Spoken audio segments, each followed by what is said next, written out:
Phew. Everybody expected the Jazz to crush Denver the way they did in Game 3 on Friday, right? And the final count was a glorious pathetic 124-87. The only questions to ask afterward were: 1. What the hell happened to the Nuggets? And 2. What's gotten into the Jazz? The answers were: 1. They sucked and then quit. And 2. A belly full of fire. They're playing at a different level than us, Nuggets coach Mike Malone said postgame. Quote ellipsis. These are 2 games in a row where we've gotten our ass kicked. He added, we give in too easy. We have to be more mentally tough. Truth and truth and truth and more truth. And, for good measure, he tossed in, I'm not coaching well enough, we're not playing well enough. Wait, that was just the beginning. Jamal Murray said, we have to hold ourselves to a higher standard. Ellipsis. We've got to look ourselves in the mirror and come back ready to play.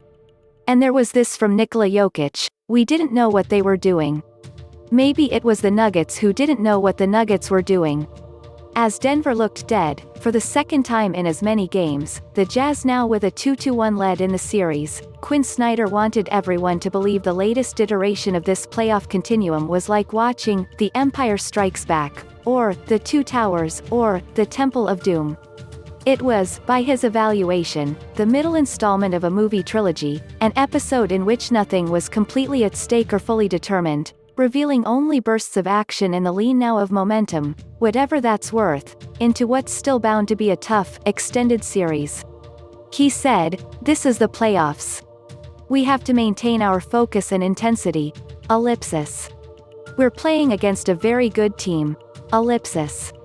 You have focus on what's in front of you. We have to keep grinding and stay focused. Not if the Nuggets don't get their stuff together. Snyder has maintained his ongoing theme, it's a series, something he's expressed either way, after a loss and after 2 blowout wins. That's what a coach does.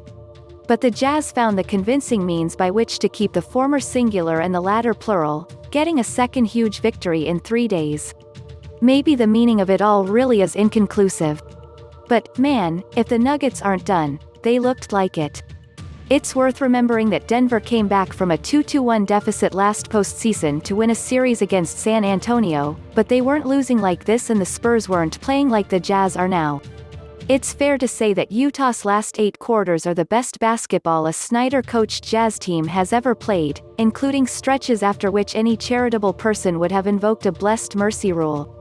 The Jazz's momentum flow now seems like a flood. Part of that washout included the rude return of Mike Conley, who marked the arrival of a newborn son earlier this week and followed it with the brutal clubbing of the poor, pitiful Nuggets.